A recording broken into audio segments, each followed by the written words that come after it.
तो आज का हमारा टॉपिक है द रेम्बो, ठीक है ना। अब इस द रेम्बो में क्या है कि हम लोग इसमें सबसे इंपॉर्टेंट चीज पढ़ना है जो हमारे एग्जाम में आएगा कि रेम्बो फॉर्मेशन कैसे होगा। और इस रेम्बो फॉर्मेशन पे मिनिमम आपको 3 नंबर का क्वेश्चन पूछा जाएगा, है ना। मे बी ये जो 3 मार्क्स का क्वेश्चन है ये आपके डिस्क्रिप्टिव फॉर्म में हो या आपके ड्राइंग के साथ हो, और ज्यादा चांस है कि ड्राइंग के साथ होगा, ठीक है ना। अब देखो कि रेम्बो में क्या है। देखो रेम्बो में हम पहला पॉइंट क्या लिखवा है, it is a natural spectrum. ये क्या रेम्बो हम लोग खुद से फॉर्म कर सकते हैं क्या? तो नेचुरली ना हो सकता है फॉर्म, इसलिए फर्स्ट पॉइंट क्या है, it is a natural spectrum. Second, a part of dispersion of light, ये एक डिस्पर्सन ऑफ लाइट का पार्ट है, सब कोई जानता है। Each rainbow act as a tiny glass. अब देखो each rain drop, sorry rain drop है यहाँ पर, रेन ड्रॉप। अब देखो यहाँ पर जो बूंदे गिर रही है ना, इस सारे बूंदों बूंदों को टीनी क्या कहा गया है, ग्लास कहा गया है। और ग्लास को फिजिक्स मान लेता है प्रिज्म के शेप में, ठीक है ना। अगर आप DOL पढ़ रहे हैं, what is the meaning of DOL? Dispersion. तो उसको क्या बोलेंगे, टीनी ग्लास। और डिस्पर्सन ऑफ लाइट को मतलब उसको क्या बोल देंगे, प्रिज्म बोल देंगे, ठीक है। अब इसमें क्या है, it is produced by DOL by rain drops. हाँ अभी हम लोग पढ़े कि डिस्पर्सन ऑफ लाइट होता है किसके थ्रू, रेन ड्रॉप के थ्रू। इस सारा कहानी का क्रक्स जो है इस फिगर में है। एग्जाम में अगर रेन को पूछा जा रहा है तुमको ये फिगर उठाओ छाप दो, ठीक है ना। अब ये फिगर क्या कह रहा है, देखो सन है, सन की तरफ से लाइट आ रहा है और मान लो बारिश हो रही है। रेम्बो कैसे होता है, इमेजिन करो। रेम्बो होता है तब एक थोड़ा बारिश और धूप हो, विदाउट धूप रेम्बो दिखेगा नहीं, और लाइट आएगा तब तो हम लोग देख पाएंगे, है ना। तो रेम्बो एक क्या क्या चाहिए, सन का प्रेजेंसिंग होना जरूरी है। तो यहाँ पर क्या है कि बारिश हो रहा है ना, बारिश हो रहा है। तो हम ये जो टीनी ड्रॉप्स हैं, ये जो ड्रॉप्स हैं, इस ड्रॉप्स को हम क्या बोले हैं, क्या है ये, प्रिज्म का काम करेगा, ठीक है ना। अब इतने सारे बूंद में से हम एक बूंद को जूम किए हैं, है ना, 10 इंटू जूम है ना जी।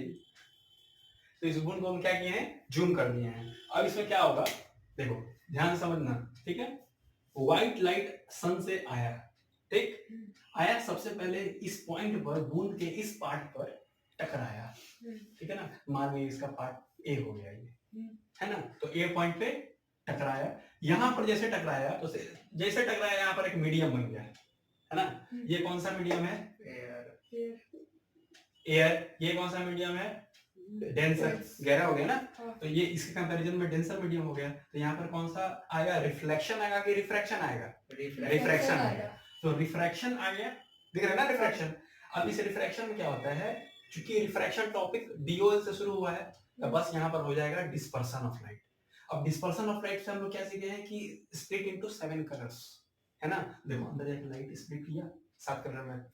अब देखो इसमें एक पहला कॉन्सेप्ट आया रिफ्रैक्शन का, अब इसमें एक और कॉन्सेप्ट आएगा जिसका नाम है TIR।